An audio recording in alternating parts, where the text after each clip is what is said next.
Entonces, la diabetes es una enfermedad crónico-degenerativa y tristemente mortal, ya que la diabetes se asocia con una gran cantidad de complicaciones metabólicas y sin embargo al día de hoy sigue siendo pues muy misteriosos muchos aspectos de la diabetes y en particular pues es grave porque es una enfermedad con una alta prevalencia en nuestro país.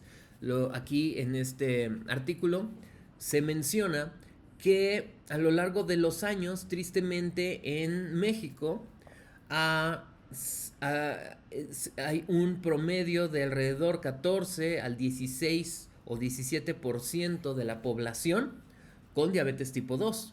Esto es muy pero muy grave. Además, el hecho de que hay un considerable porcentaje de personas con diabetes que no es diagnosticada, que tienen la enfermedad y no lo saben y por lo tanto no están haciendo nada para evitar que progrese y se generen las complicaciones crónico-degenerativas. Entonces, por todo esto, pues es muy importante responder la pregunta: ¿se puede revertir la diabetes? Y para poder contestar la pregunta, ¿se puede revertir la diabetes? Pues es importante explicar qué es lo que genera la diabetes para saber si es posible revertirla, en qué momento y de qué manera. Entonces, diabetes es una palabra que engloba una gran cantidad de enfermedades diferentes y que por lo tanto no tienen pues nada en común. La palabra diabetes se asocia con tener glucosa elevada en la circulación, pero hay muchas complicaciones, enfermedades o circunstancias de la vida que elevan la glucosa y por lo tanto no significa que todas las personas que tienen glucosa elevada pues tienen la misma enfermedad. Por ejemplo, la diabetes tipo 1, que es causada por una enfermedad autoinmune, por un ataque directo de nuestras células del sistema inmunitario a las células beta del páncreas, es una enfermedad inmunitaria, por lo tanto su tratamiento inicialmente debe ser a nivel inmunológico más que metabólico.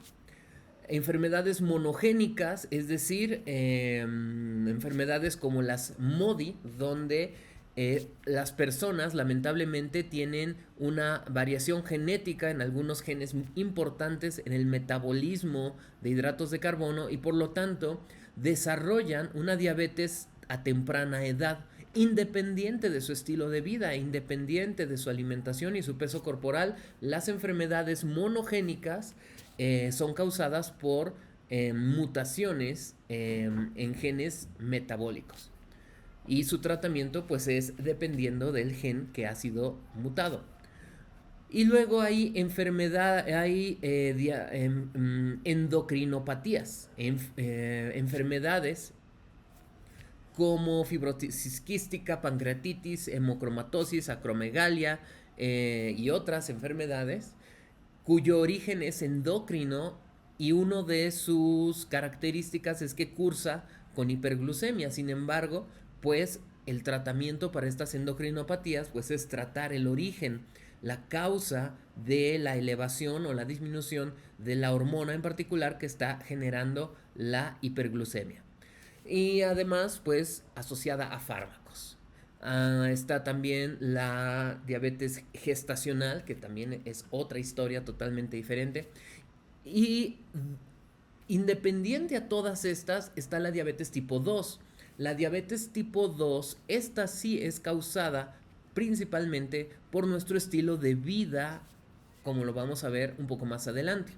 Es importante porque número 1, la diabetes tipo 2 se puede prevenir debido a que si su origen es el estilo de vida, pues si yo llevo un estilo de vida saludable, voy a evitar el desarrollo de diabetes tipo 2. Y número 2, si una persona ya tiene diabetes tipo 2, pues hay una posibilidad de revertir esta enfermedad.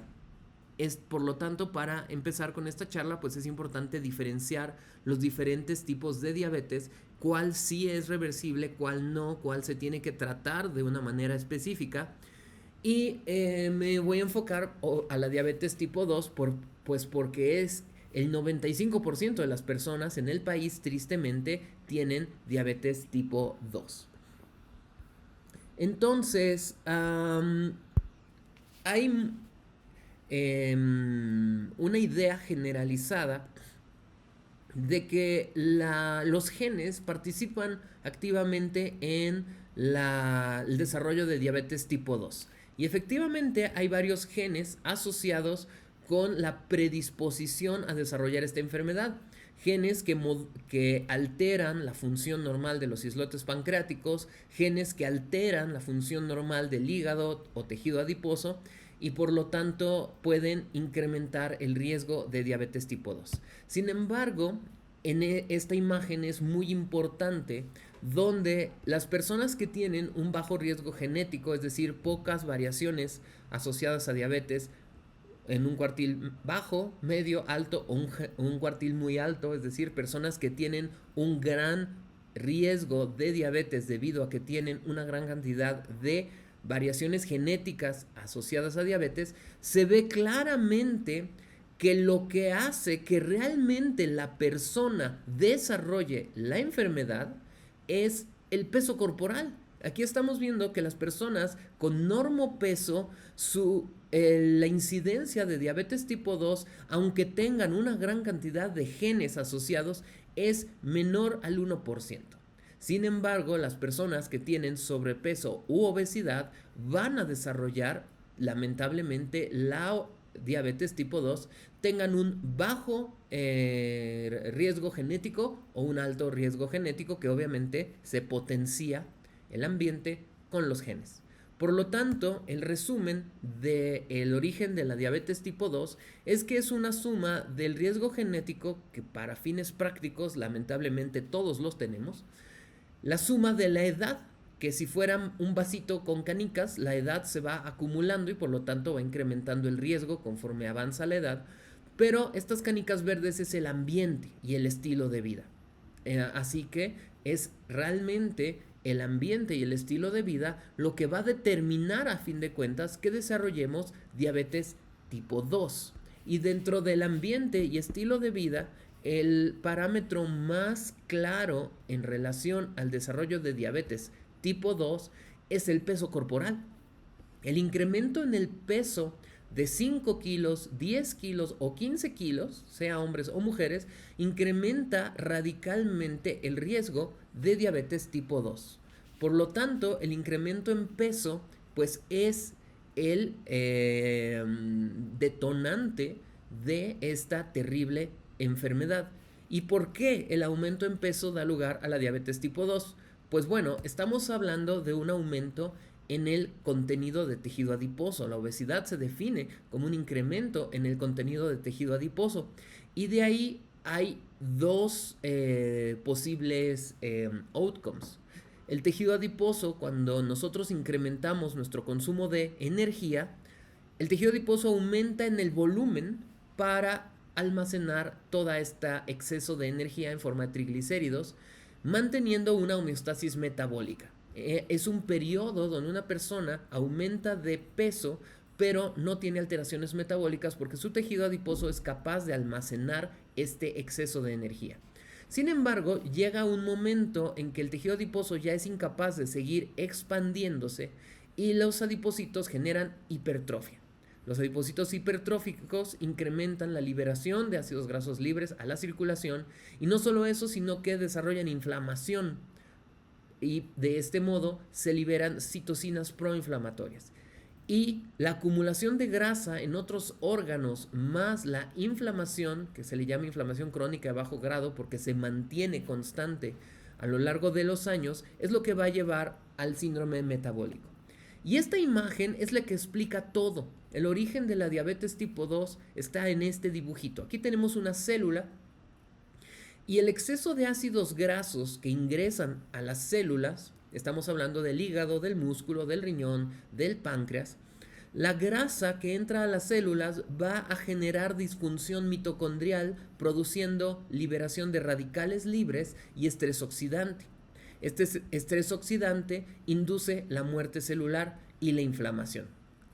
La grasa, a su vez, también activa vías de señalización inflamatorias. Los receptores TLR4 van a ser activados por los ácidos grasos que proceden del tejido adiposo disfuncional, activando este mecanismo macromolecular llamado inflamasoma, estimulando también la muerte celular. Por lo tanto, el exceso de ácidos grasos que libera el tejido adiposo en la obesidad en las células periféricas va a inducir muerte celular, va a inducir inflamación, va a inducir disfunción mitocondrial, estrés oxidante, liberación de citocinas y de intermediarios lipídicos como ceramidas y diacilgliceroles que van a interferir con la señalización de la insulina. Así es, también la grasa, al convertirse en estos intermediarios como las ceramidas y diacilgliceroles, inhiben la señalización de insulina, generando resistencia a la insulina. Entonces, todos estos mecanismos celulares de la lipotoxicidad, es decir, la acumulación de ácidos grasos dentro de las células, va a dar lugar a todas las enfermedades crónico-degenerativas asociadas a la obesidad. En el hígado, el exceso de grasa empieza a acumularse, generando esteatosis, la cual es reversible si se trata a tiempo. El problema es que esta esteatosis pasa desapercibida, tristemente, en la mayoría de las personas, y la grasa acumulada en el hígado va a generar disfunción mitocondrial, liberación de radicales libres, activación de células inflamatorias, la muerte celular, dando lugar a la esteatohepatitis, que es la inflamación de las células hepáticas, que progresan a cirrosis, fibrosis y en algunas personas hepatocarcinoma. Esta progresión, que antes se le llamaba hígado graso no alcohólico, que hoy en día se le llama enfermedad hepática metabólica o MAFLD, es causada por la acumulación excesiva de ácidos grasos dentro del hígado, lo cual genera resistencia a la insulina y muerte celular. En el riñón, esta acumulación de lípidos también va a generar lipotoxicidad, va a generar liberación de radicales libres en la mitocondria, generando estrés oxidante, y activación de los macrófagos, generando inflamación. Y por lo tanto, la inflamación, el estrés oxidante y la lipotoxicidad en el riñón, tristemente, es lo que genera la enfermedad renal crónica asociada a la diabetes. Si esto no es suficiente, en el músculo pasa lo mismo. Aquí tenemos una fibra muscular. El músculo tiene algunos adipocitos asociados, que son los que le proveen de grasa cuando lo requiere, y un poco de grasa dentro de las fibras musculares también como fuente de energía en el ayuno o el ejercicio. Pero cuando hay un exceso de grasa acumulada dentro del músculo, debido a que el tejido adiposo está enviando grasa hacia los órganos, esta grasa va a generar resistencia a la insulina, como vimos en la diapositiva anterior, mediado por ceramidas y diacilgliceroles, lo cual entonces va a generar resistencia a la insulina y una reducción en la capacidad anabólica del músculo, es decir, su capacidad oxidativa y su capacidad de aumentar de volumen. La lipotoxicidad también afecta al páncreas. Aquí estamos viendo las células beta del páncreas que, conforme la persona va acumulando grasa en el músculo, pues desarrolla resistencia a la insulina. El páncreas, en un periodo temprano, en una etapa temprana, empieza a compensar la resistencia a la insulina en el músculo al incrementar la producción de insulina por las células beta. Estas células beta que hiperproducen insulina compensan la resistencia. Sin embargo, cuando las células beta también acumulan grasa proveniente del tejido adiposo, esta grasa va a generar la disfunción mitocondrial, la inflamación, que da lugar a la muerte de las células beta. Y de este modo, tristemente, al disminuir la producción de insulina, la resistencia a la insulina sigue aumentando y se desarrolla la diabetes tipo 2 eh, evidente.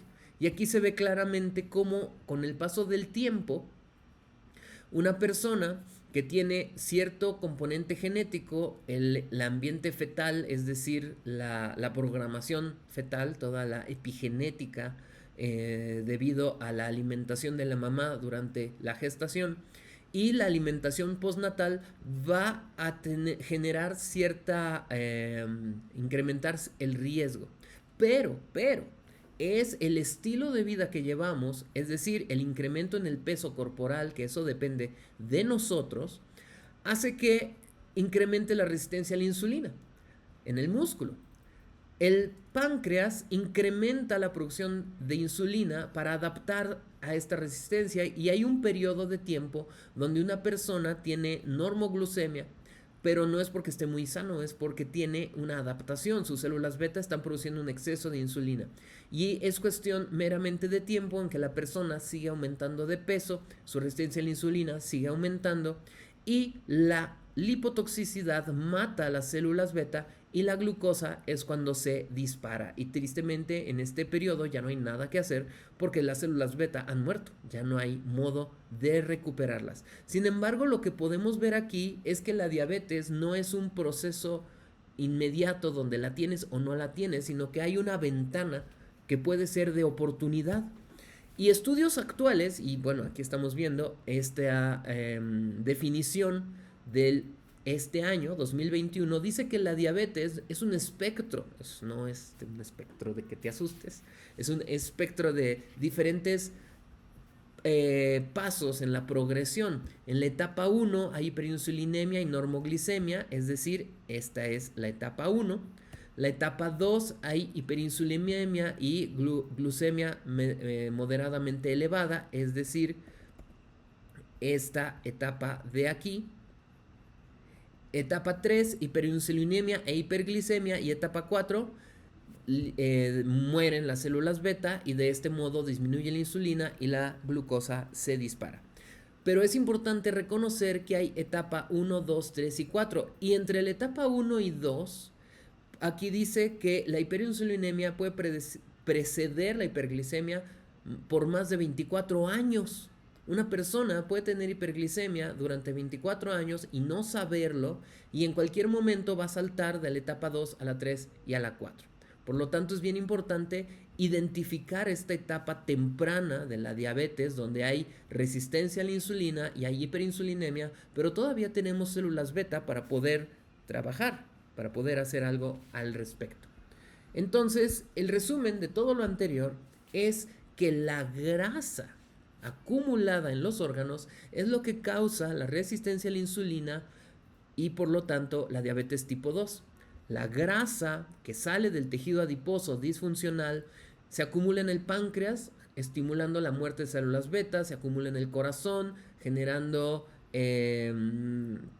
enfermedad cardiovascular, se acumula en las arterias generando aterosclerosis, se acumula en el hígado generando dislipidemia e hiperglucemia, en el músculo generando resistencia a la insulina.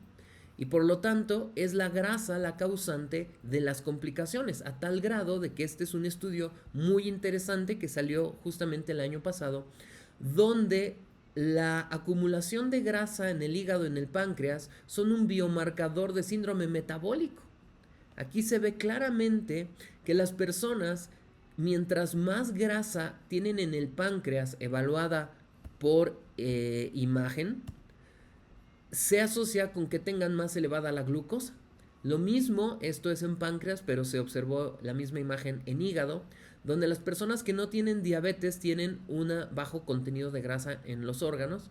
Las personas con resistencia a la insulina y diabetes en la etapa 1 o 2, llamada también o antiguamente prediabetes, ya tienen un mayor contenido de grasa en el músculo y en el páncreas, y las personas con diabetes pues claramente tienen un mucho mayor contenido de grasa. Por lo tanto, es la grasa acumulada en los órganos la que da lugar a la diabetes tipo 2. Esto es pues muy grave porque, como habíamos visto aquí, la grasa va a generar acumulas daño a los órganos que se asocia con inflamación. La muerte de las células por lipotoxicidad es un tipo de muerte celular necrótica llamada piropoptosis, la cual genera un estado inflamatorio. Y esto pues es muy malo en personas que son infectadas con el virus SARS-CoV-2. La COVID-19 es una enfermedad causada por una tormenta de citocinas, es decir, una inflamación crónica que no se puede resolver. Y esto pues se observa mucho más en personas con obesidad. Hay una mayor posibilidad de las personas con obesidad de desarrollar las complicaciones severas de la COVID-19, y aquí se ve claramente que conforme aumenta el índice de masa corporal hay mayor probabilidad de desarrollar las complicaciones severas de la COVID-19. Y es lógico porque si la persona con obesidad ya tiene inflamación causada por esta lipotoxicidad y daño a diferentes órganos, y llega un virus que genera también muerte celular por piropoptosis, incrementando las citocinas proinflamatorias, pues entonces hay más posibilidad de desarrollar tristemente la enfermedad severa y pues tener un mal pronóstico. Y por lo tanto, miren esta gráfica, los resultados de INEGI de muerte en México durante el 2020, y se observa que las primeras 4 son causadas por enfermedades asociadas al exceso de grasa corporal, enfermedades del corazón, COVID-19, diabetes mellitus, tumores malignos, las 6 enfermedades del hígado y las 7 enfermedades cerebrovasculares. Todas estas van de la mano con esto, con la acumulación de grasa en los diferentes órganos causado por un tejido adiposo disfuncional. ¿Qué es lo que genera la inflamación y el tejido adiposo disfuncional? Pues la inactividad y la obesidad.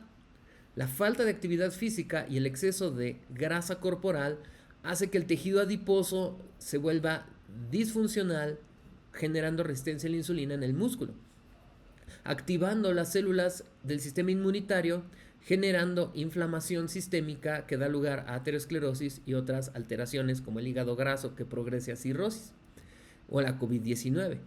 En las neuronas, la lipotoxicidad genera muerte celular y de ahí enfermedades también neurodegenerativas, y la liberación de citocinas de manera sistémica que puede incluso incrementar el riesgo de cáncer. De este modo, la inactividad y la obesidad son el origen de una gran cantidad de enfermedades crónicas que muchas veces tristemente son irreversibles. Entonces, en 2 imágenes les muestro cómo es que todo esto ocurre. Una persona joven y físicamente activa tiene una cantidad adecuada de tejido adiposo y es funcional.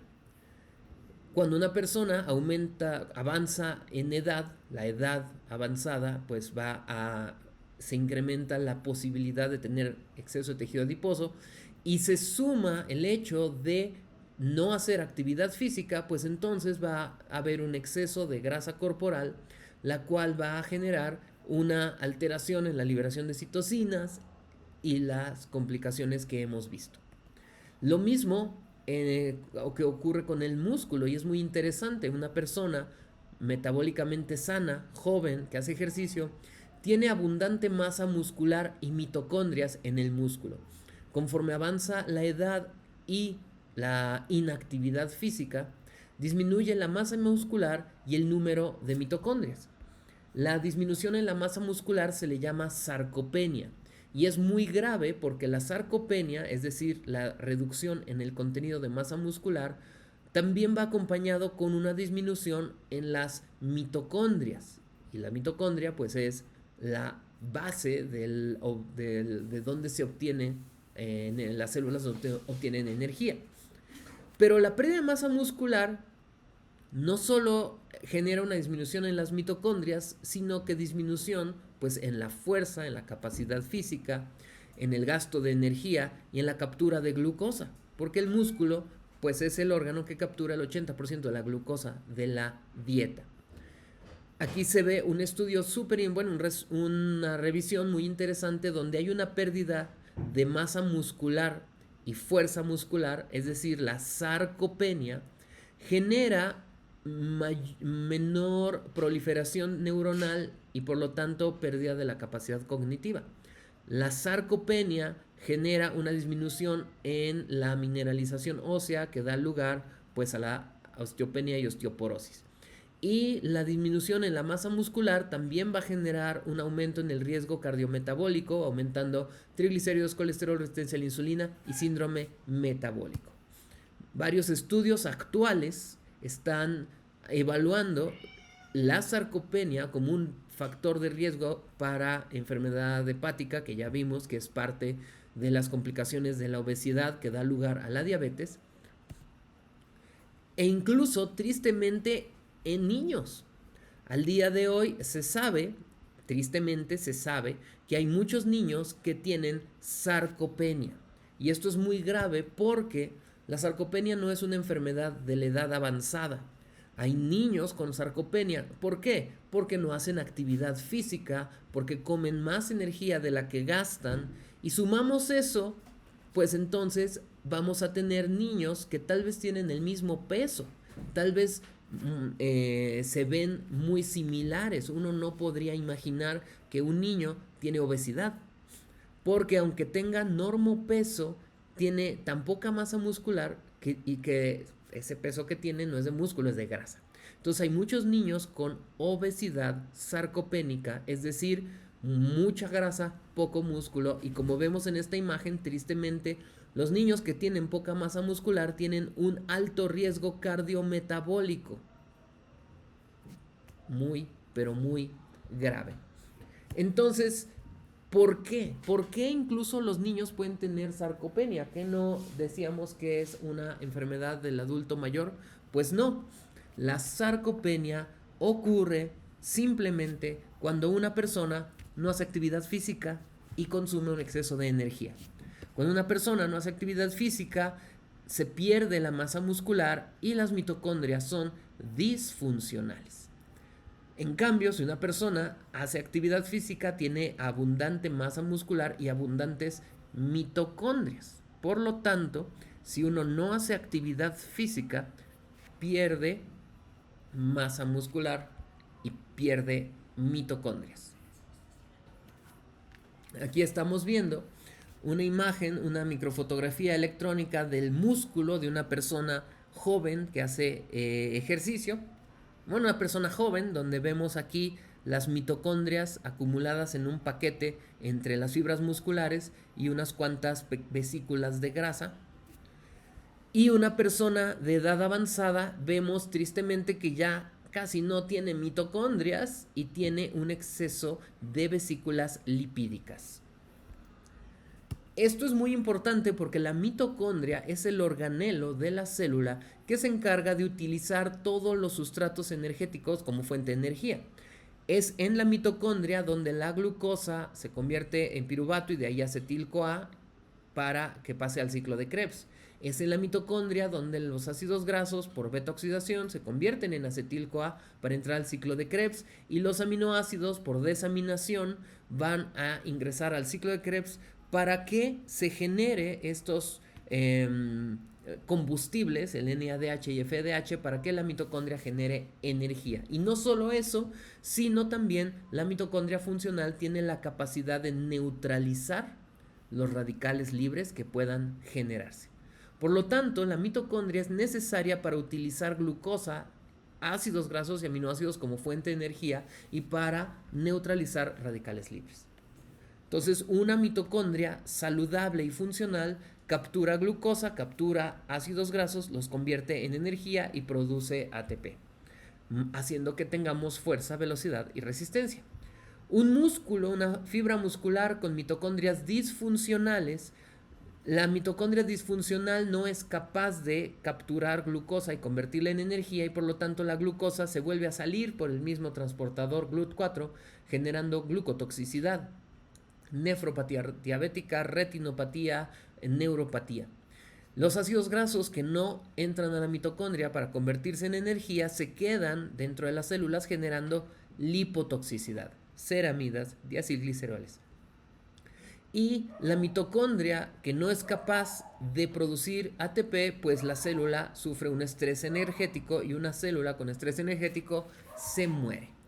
Y por lo tanto, no es exagerar que una mitocondria disfuncional en un músculo con sarcopenia, pues hay liberación de glucosa generando glucotoxicidad, exceso de ácidos grasos generando lipotoxicidad, liberación de radicales libres generando estrés oxidante, y por lo tanto todas estas complicaciones: envejecimiento prematuro, cáncer, diabetes, cirrosis hepática, aterosclerosis, enfermedad renal crónica, enfermedad cardiovascular, enfermedades neurodegenerativas y las complicaciones de la COVID-19.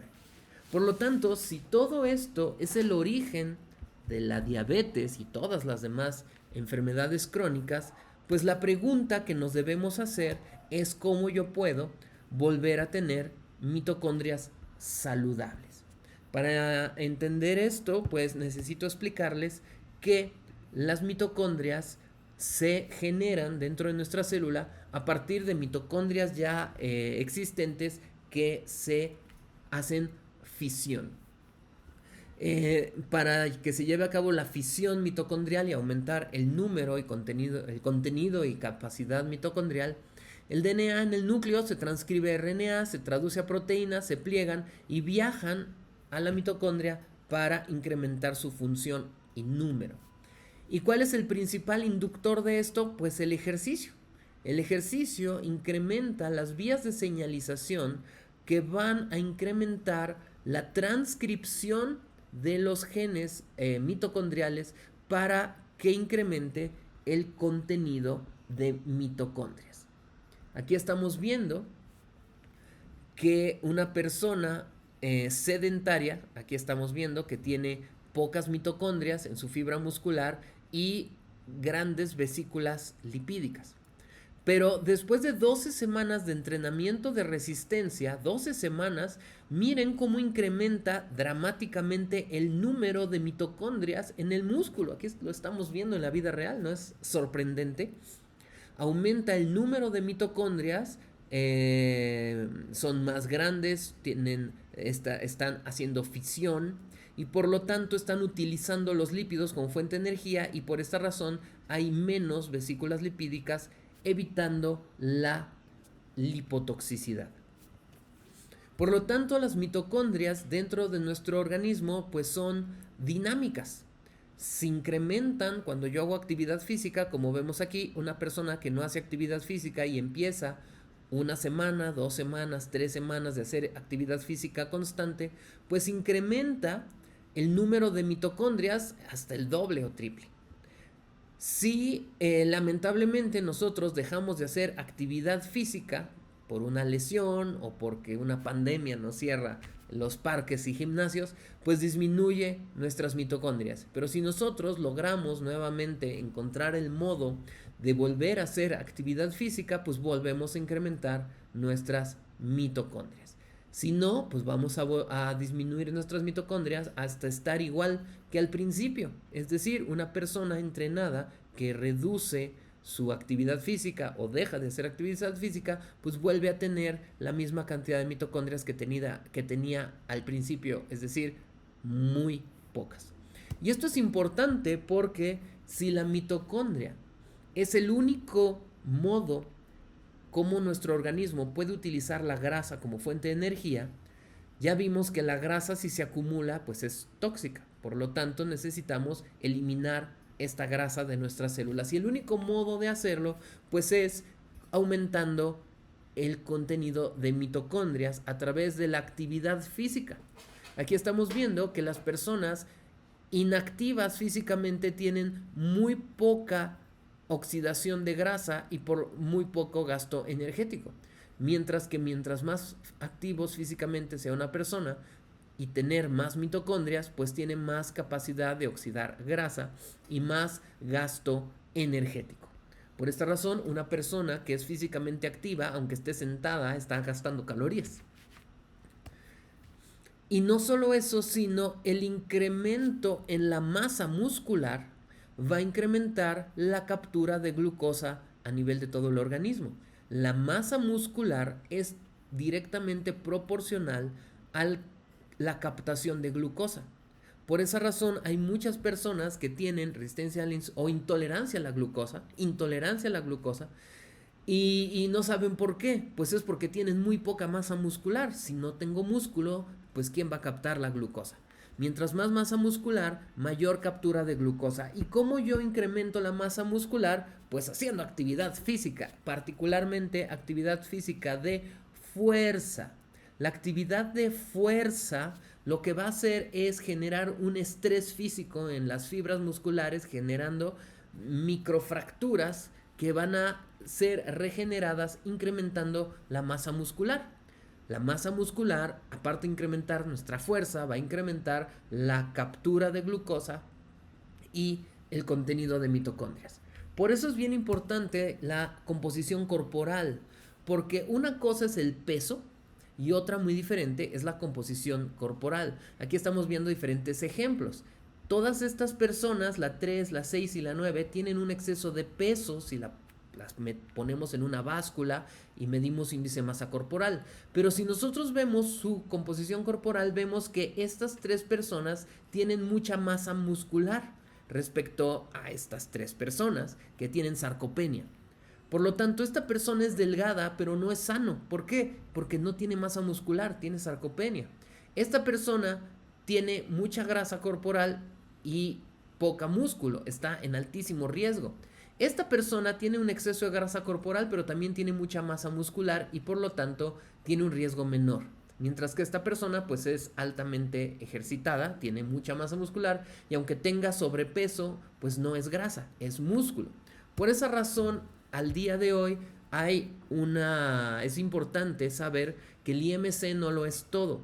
El índice de masa corporal, que mide cuánto pesa una persona respecto a su talla, pues no dice nada de su composición corporal. Por lo tanto, hay personas delgadas, metabólicamente sanas, hay personas con obesidad, pero metabólicamente sanas. ¿Por qué? Porque esta persona tiene masa muscular y por lo tanto la capacidad de captar glucosa.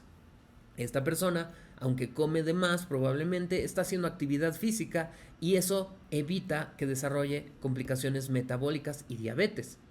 En cambio, estas 2 personas, este es delgado y este tiene obesidad, los 2 tienen síndrome metabólico y diabetes tipo 2 porque tienen algo en común, muy poca masa muscular, tienen sarcopenia.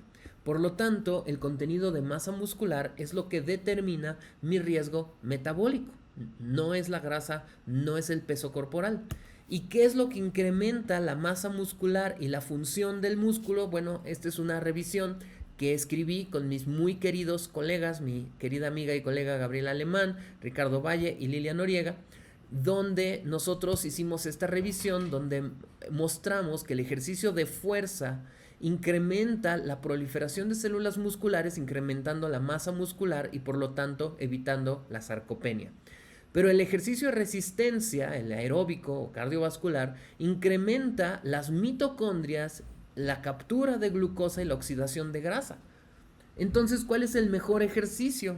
Pues hay un estudio muy muy bueno que hicieron en personas de edad avanzada con síndrome metabólico y cuando hicieron actividad aeróbica aumentaron sus mitocondrias. Cuando hicieron actividad de fuerza aumentó su masa muscular.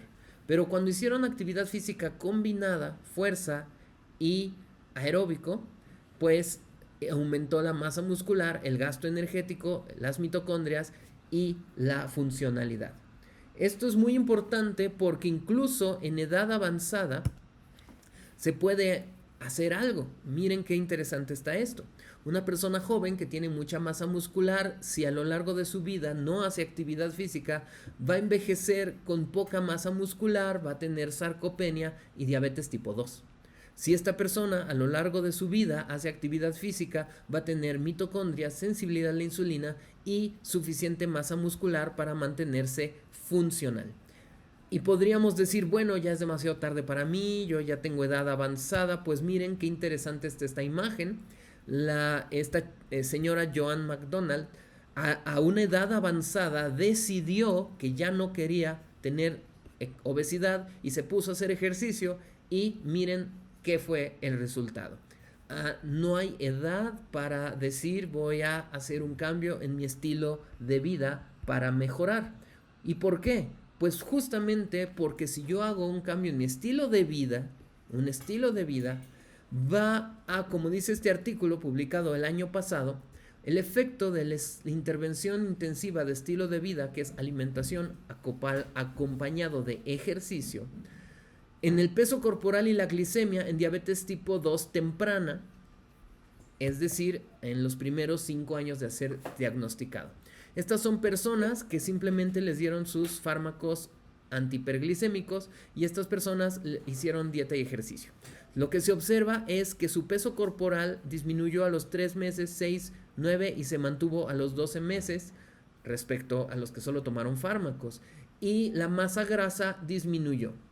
Si disminuye la masa grasa, que finalmente es la que causa las complicaciones de la diabetes tipo 2, pues es lógico ver que las personas que hicieron actividad física, el 33% regresó a la normoglicemia y el 61% tuvo remisión de la diabetes. Así es, remisión de la diabetes respecto a este pequeño porcentaje de los que solo tomaron los fármacos comunes para la diabetes. E incluso la hemoglobina glicada fue menor y se mantuvo menor a lo largo del año en las personas que hicieron actividad física respecto a los que tomaron fármacos.